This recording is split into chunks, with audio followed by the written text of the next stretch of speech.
الحمد لله والصلاة والسلام على سيدنا محمد وعلى آله وأصحابه أجمعين. أما بعد فأعوذ بالله من الشيطان الرجيم. بسم الله الرحمن الرحيم. ولا تحسبن الذين قتلوا في سبيل الله أمواتا بل أحياء عند ربهم يرزقون فرحين بما آتاهم الله من فضله ويستبشرون بالذين لم يلحقوا بهم. صدق الله العظيم. اللهم صل على سيدنا محمد وعلى آل سيدنا محمد وبارك وسلم. اللهم صل على سيدنا محمد النبي الأمي وعلى آله وأصحابه وسلم. میرے معزز مسلمان بزرگوں، عزیز بھائیوں، دین اسلام کی نظر میں شہادت بھی بہت بڑی نعمت ہے۔ دین اسلام کی نظر میں اہل ایمان اور اہل اسلام کے ہاں شہادت مصیبت نہیں، اللہ کی نعمت۔ اس لیے پیارے رسول صلی اللہ علیہ وسلم یہ نعمت اللہ تعالیٰ سے طلب کیا کرتے تھے اور فرمایا کرتے تھے وُدِدْتُ أَنْ أُقْتَلَ فِي سَبِيلِ اللَّهِ، اللہ مجھے اپنے راستے کی شہادت دے دے، اللہ کے دین کی حفاظت، اللہ کے دین کی اشاعت، اللہ کی خاطر اپنی جان کے قربانی دینا، یہ دین اسلام میں ایک نعمت ہے۔ دنیا سے جاتی ہوئی کسی مسلمان کو کوئی سب سے بڑی نعمت ملتی ہے تو وہ اس گھڑی میں شہادت کی نعمت ملتی۔ اس دنیا سے تو سبھی جانا ہے اور جا ہی رہے ہیں، لیکن اس گھڑی کی جو سب سے بڑی نعمت ہے اسلام کی نظر میں وہ شہادت کی دولت ہے۔ فرحین بما آتاہم اللہ من فضلی، فرمایا یہ شہداء انہیں جو اللہ کے ہاں سے مل رہا ہے یہ بڑے خوش ہیں۔ فرحین بما آتاہم اللہ من فضلی، یہ بڑے خوش ہو رہے ہیں، اس لیے تم انہیں مردہ مت کہو، یہ زندہ ہیں، ان کی زندگی کی ایک خاص شان ہے، ان کے ہاں اللہ کے ہاں ایک خصوصی اعزاز و اکرام ہے، بڑی نعمت ہے۔ اور اسلام تو شہداء سے اسلام کا دامن بھرا ہوا ہے۔ اگر رمضان سے بھی ترتیب بنائے تو رمضان میں بدر ہوا اور 14 شہداء اسلام کے دامن میں آئے۔ رمضان کے بعد شوال آیا، احد ہوا، 70 شہداء مسلمانوں کے ہاں آئے، اسلام کا دامن بھرا۔ اور ان 70 شہداء میں ایک ایسا شہید بھی تھے، آج بھی جب مسلمان مدینہ منورہ جاتے ہیں تو ان شہداء کی زیارت کے لیے بھی جاتے، شہداء احد، ان شہداء کی زیارت کے لیے بھی جاتے۔ خود پیارے رسول صلی اللہ علیہ وسلم بھی ان شہداء کی زیارت کے لیے تشریف لے جایا کرتے تھے۔ اور جب ان شہداء کو مدینہ کی طرف لانے لگے تو احد کا پہاڑ بھی چلنے لگا، آپ نے فرمایا انہیں یہیں ٹھہرنے دو۔ ان شہداء میں ایک بڑا شہید جسے اس امت میں سید الشہداء کا لقب ملا، شہیدوں کے سردار، رسول اللہ صلی اللہ علیہ وسلم کے چچا، اور ان کی شہادت تھی بھی بڑی دردناک۔ آپ کے اعضاء اور جوارح کو کاٹ دیا گیا، آپ کے ناک کان کاٹ دیے گئے، کلیجہ نکال دیا گیا، اسے مس کر دیا، اسے چبایا گیا۔ اللہ رب العزت نے اپنے حبیب صلی اللہ علیہ وسلم کی تسلی کے لیے جبرائیل امین بھیجے کہ ہم نے اسے آسمانوں پہ شہداء کا سردار بنایا ہے، حوصلہ رکھیے، یہ سید الشہداء ہے، حضرت حمزہ ہے۔ پھر اسلامی سال کا آخری مہینہ ذی الحج، اس میں ایک بڑی مظلومانہ شہادت ہے۔ حضور علیہ الصلاۃ والسلام کے داماد ہیں حضرت عثمان رضی اللہ تعالیٰ عنہ، آپ نے ایک بیٹی دی، اس کا انتقال ہوا، آپ نے انہیں اپنی دوسری بیٹی بھی دے دی، ان کا بھی انتقال ہو گیا۔ آپ علیہ الصلاۃ والسلام فرمانے لگے عثمان میری 40 بیٹیاں ہوتی یکے بعد دیگر کا انتقال ہوتا چلا جاتا، تیرے نکاح میں دیتا چلا جاتا۔ ان کی شہادت ہے۔ پھر اسلامی تاریخ کا پہلا مہینہ اور پہلی تاریخ یکم محرم الحرام، حضرت عمر کی شہادت۔ حضرت عمر دعا کیا کرتے تھے اللہ شہادت دے اور مدینہ میں دے، ہمیشہ دعا کیا کرتے تھے کہ اللہ یہ نعمت ملے اور مدینہ میں ملے، نعمت ہے تبھی تو یہ طلب کیا کرتے تھے۔ ہمیشہ اپنی دعاؤں میں کہا کرتے تھے اللہ شہادت دے اور مدینہ میں دے۔ حالانکہ آپ بدر میں بھی شریک ہوئے، آپ احد میں بھی شریک ہوئے، اگر آپ دیگر غزوات میں بھی تشریف لے گئے، لیکن آپ کی دعا ہوتی تھی اے اللہ شہادت دے اور مدینہ میں دے۔ لوگ کہتے تھے عمر دعا بھی مانگتے ہو، شہادت بھی مانگتے ہو، مدینہ میں مانگتے ہو۔ اللہ کی شان، شہادت میری حضرت عمر کو رضی اللہ تعالیٰ عنہ اور مسجد نبوی کے مصلی پہ ملی۔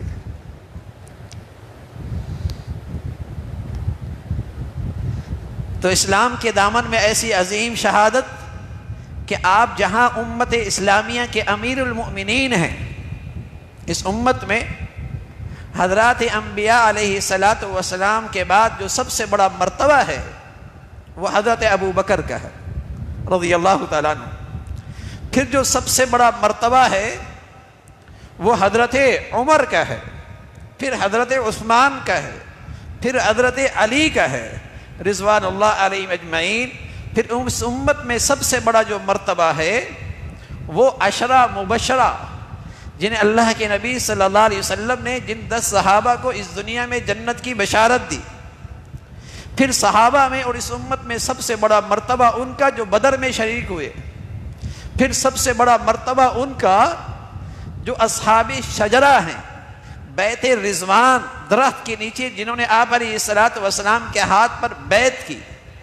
پھر ان تمام صحابہ اور مسلمانوں کا مرتبہ ہے جو فتح مکہ سے پہلے مسلمان اور صحابی بنے، پھر ان کے بعد ان مسلمانوں کا اور صحابہ کا مرتبہ آتا ہے جو فتح مکہ کے بعد مسلمان ہوئے۔ تو بڑے آدمی ہیں، امیر المؤمنین ہیں۔ پہلا لقب تھا ابو بکر کا خلیفۃ المسلمین، لیکن امیر المؤمنین کا لقب سب سے پہلے حضرت عمر کو ملا۔ امیر المؤمنین، اور حضور علیہ الصلاۃ والسلام فرمایا کرتے تھے میرے بعد اگر نبوت کا دروازہ کھلا ہوتا تو عمر نبی ہوتے، عمر نبی ہوتے۔ اس لیے کہ کئی مرتبہ ایسا ہوا کہ حضرت عمر کا خیال، حضرت عمر کی چاہت جو انہوں نے اللہ کے نبی کے سامنے پیش کی، اللہ نے اسے آسمان سے قرآن بنا کر بھیجا۔ ایسی بصیرت تھی، ایسی دانش تھی، ان کی شہادت ہے۔ پھر عاشوراء کا دن، عاشوراء کا دن، اس میں واقعہ کربلا ہے اور اہل بیت کے بہت سے افراد کی شہادت ہے، اور جن میں حضرت حسین رضی اللہ تعالیٰ عنہ ہے۔ اور اہل بیت کا مسلمانوں کے یہاں ایک خصوصی مقام ہے، خصوصی مقام ہے، اس لیے کہ وہ اللہ کے نبی صلی اللہ علیہ وسلم کے گھر والے ہیں۔ اس لیے مسلمان ہر نماز میں جہاں آپ علیہ الصلاۃ والسلام پر درود و سلام پڑھتے ہیں، وہاں اہل بیت پر بھی درود و سلام پڑھتے ہیں اور کہتے ہیں اللہم صلی علی محمد وعلی آل محمد۔ اے اللہ آپ علیہ الصلاۃ والسلام پر درود و سلام اور آپ کے اہل بیت پر بھی درود و سلام۔ اہل بیت کا اس امت میں اور امت اسلامیہ میں ایک خاص مقام ہے۔ حضرت حسین رضی اللہ تعالیٰ عنہ کا اونچا مقام، آپ علیہ الصلوۃ والسلام فرمایا کرتے تھے سیدہ شباب اہل الجنہ، یہ جنت کے جوانوں کے سردار ہیں حضرت حسن حضرت حسین۔ اور ایسے خوش نصیب آج کسی کو حضور علیہ الصلوۃ والسلام سے مس کیا ہوا جوتا مل جائے، جس سے آپ کے پاؤں نے مس کیا ہو جس جوتے پر، تو آدمی اسے چومنے لگ جائے، اسے سر پہ رکھے گا کہ اس کا حضور کے جسم سے اس کو مس ہوا ہے۔ اور حضرت حسین رضی اللہ تعالیٰ عنہ وہ خوش نصیب ہیں جس کا جسم کا ہر حصہ حضور علیہ الصلوۃ والسلام کے جسم سے مس کیا ہوا۔ اور آپ علیہ الصلوۃ والسلام ان سے ایسا پیار کرتے تھے جیسے حقیقی بیٹا، حقیقی اولاد۔ آپ کے نواسے تھے، حضرت فاطمہ کے لختے جگر تھے۔ آپ علیہ الصلوۃ والسلام کے وہ شہزادہ کہ نماز پڑھتے تو آ کے اچھل کر کندھے پہ بیٹھ جایا کرتے تھے، اور کبھی آپ علیہ الصلوۃ والسلام ان بچوں کے لیے سواری بن جایا کرتے تھے، اپنے کندھے پہ بٹھا کر ان کو سواری کرا کرتے تھے، ایسا پیار کرتے تھے۔ تو اہل بیت کی شہادت، ان افراد کی شہادت،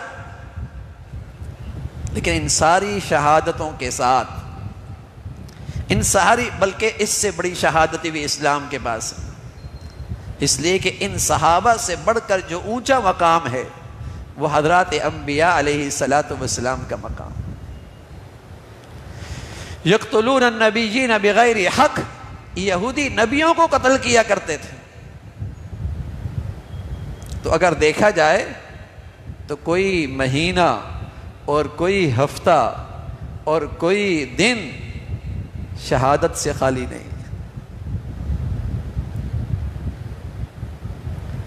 ہر دن سال کے 12 مہینے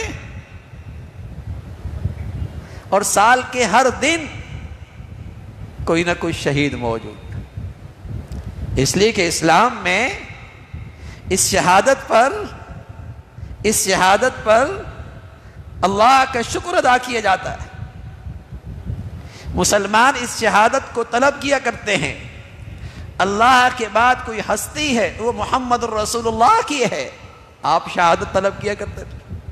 کوئی بڑھیا چیز ہے نا، کوئی بہت ہی اونچا مقام ہے نا، کوئی بہت ہی بڑا اللہ کے ہاں سے تحفہ ہے نا، تبھی پیارے رسول صلی اللہ علیہ وسلم یہ شہادت کی طلب فرمایا کرتے تھے۔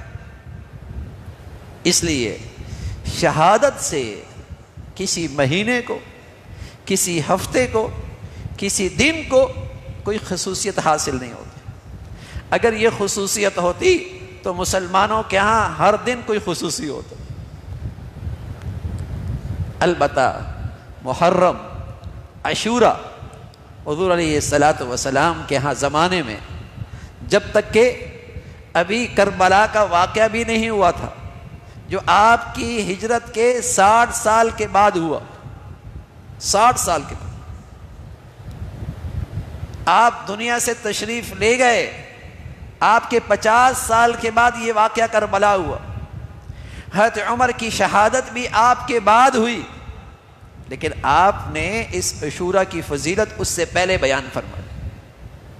اور آپ علیہ الصلوۃ والسلام کے ہاں اس دن کا روزہ رکھا جاتا تھا، اور جب تک رمضان کے روزے فرض نہ تھے اس دن کا روزہ فرض تھا،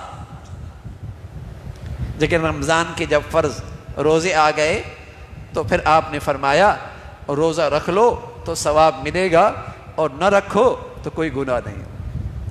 جب زندگی کا آخری سال تھا تو آپ علیہ الصلوۃ والسلام نے فرمایا چونکہ اس عاشورہ کے دن یہودی بھی روزے رکھتے ہیں، اگر میں آئندہ سال زندہ رہا تو میں 9ویں کا بھی روزہ رکھوں۔ عباس رضی اللہ عنہ، ابن عباس فرمایا کرتے تھے کہ مسلمان یہودیوں کی مشابہت سے بچنے کے لیے 9-10 کو روزہ رکھے یا 10-11 کو روزہ رکھے، بہتر یہی ہے، تاکہ اس دن کی فضیلت بھی حاصل ہو جائے، ثواب بھی ملے اور مشابہت بھی نہ رہے۔ اور ساتھ آپ علیہ الصلوۃ والسلام نے یہ بھی بتایا کہ عاشورہ کے دن اپنے گھر والوں پر رزق کی وسعت کرو، اپنے گھر والوں پر رزق کی وسعت کرو، کھانے پینے کے اندر توسع کرو، اس کی برکت ہوگی، اللہ تمہارے رزق میں اضافہ فرمائے۔ یہ ایک فضیلت بتائی اور اس کی عظمت بتائی۔ باقی جس طرح اسلام میں 4 مہینے بڑے فضیلت اور حرمت کے ہیں، ایک رجب ہے، ایک ذی قعدہ ہے، ایک ذی الحج ہے، ان میں چوتھا محرم ہے، ان کی اپنی ایک شان ہے۔ تو باقی اس مہینے کو کسی خاص واقعے سے فضیلت حاصل نہیں، ہاں شہادت ہے، اور شہادتوں سے اسلام کا دامن بھرا ہوا ہے، اور اللہ کی طرف سے شہادت پر پیغام یہ ہے وَلَا تَحْسَبَنَّ الَّذِينَ قُتِلُوا فِي سَبِيلِ اللَّهِ أَمْوَاتًا، جو میرے راستے میں قتل ہو جائیں انہیں تو مردہ مت کہو، بل احیاء، انہیں تو ایک خاص قسم کی زندگی حاصل ہے جس پر ہزاروں لاکھوں زندگیاں قربان،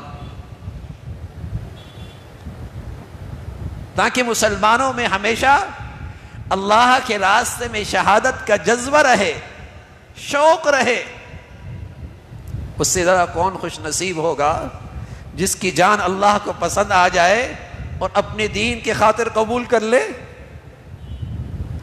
جس طرح کسی مسلمان کی زندگی اچھی لگتی ہے، اللہ کو قیمتی بنتی ہے، اس کا مال اللہ کے ہاں قیمتی بنتا ہے، اسے اللہ اپنے دین کی حفاظت اشاعت کے لیے قبول کرتے ہیں۔ اسی طرح جب اللہ رب العزت کو کسی کی زندگی اور جان عزیز ہوتی ہے، اسے اپنے دین کی خدمت کے لیے قبول کر لیا کر، اس کی قربانی قبول کر لیا کر۔ یہ تو عظیم راستہ ہے۔ تو میرے عزیزو، اسلام کے دامن میں تو شہادتوں کا ایک نہ ختم ہونے والا سلسلہ، نہ ختم ہونے والا سلسلہ ہے، اور کوئی ایسا طریقہ مسلمانوں کو نہیں اختیار کرنا چاہیے جس سے مسلمانوں میں تفریق، فرقہ واریت، مسلمانوں میں تقسیم ہو۔ اس لیے کہ مسلمانوں کے ہاں حضرات انبیاء کے بعد سب سے مقدس ہستیاں حضرات صحابہ رضوان اللہ علیہم اجمعین ہیں۔ سارا دین مسلمانوں کے پاس ان بزرگوں کے پاس سے آیا ہے۔ اس لیے رسول اللہ صلی اللہ علیہ وسلم فرمایا کرتے تھے، اللہ اللہ فی اصحابی، لوگو میرے صحابہ کے بارے میں اللہ سے ڈرنا، لا تتخذوہم غرضا من بعدی، میرے بعد ان کو تنقید کا نشانہ نہ بنانا۔ اللہ اللہ فی اصحابی لا تتخذوہم غرضا من بعدی، میرے صحابہ کے بارے میں اللہ سے ڈرنا، اس لیے کہ کوئی ان میں سے میرا داماد ہے، کوئی ان میں سے میرا سسر ہے، اور ایسے لوگ ہیں جب دنیا مجھے ٹھکرا رہی تھی، جھٹلا رہی تھی، انہوں نے مجھے پناہ دی، میری تصدیق کی، اپنا جان مال سب کچھ میرے خاطر قربان کیا۔ ان کو تنقید کا نشانہ نہ بنانا۔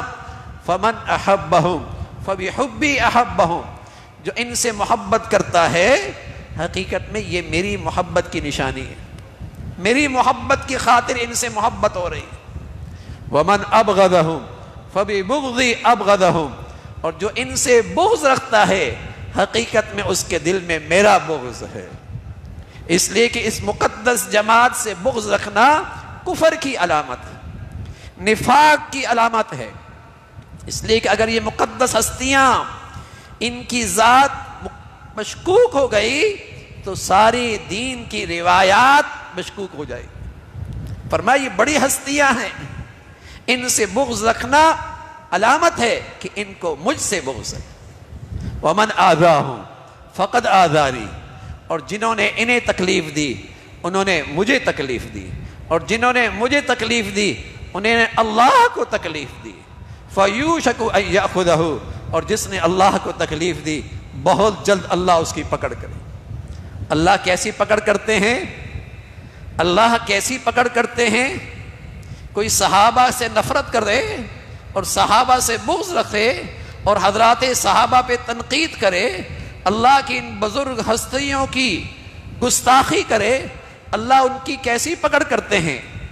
اللہ ان کی یوں پکڑ کرتے ہیں کہ اللہ کے خزانے میں جو سب سے بڑی دولت ہے ایمان اور ہدایت، اللہ اس سے وہ دولت چھین لیتے ہیں۔ اللہ تعالیٰ اس کی سب سے قیمتی دولت جو اللہ کے خزانے میں ہے ایمان ہدایت، اس سے محروم کر دیتے۔ تو میرے عزیزو، حضرات صحابہ رضوان اللہ اجمعین اس امت کے لیے بڑی قربانیاں، بڑی شہادتیں، جس کی بدولت آج دین اسلام پوری شکل کے ساتھ میرے اور آپ کے پاس محفوظ ہے۔ ان کی عظمت، ان کی محبت، ان کی عقیدت، ان کی اتباع، یہ دین اسلام ہے، یہی ایمان کی زندگی ہے۔ فَإِنْ آمَنُوا بِمِثْلِ مَا آمَنْتُمْ بِهِ، تمہارا ایمان تبھی قبول ہوگا جب تمہاری ایمانی زندگی صحابہ کی زندگی سے میل کھاتی ہو۔ اللہ تعالیٰ ہمیں ہر قسم کے فتنوں سے اور ہر قسم کے بدعات اور خرافات سے محفوظ فرمائے اور امت اسلامیہ کو ایمانی وحدت نصیب فرمائے۔ وآخر دعوانا الحمد للہ رب العالمین۔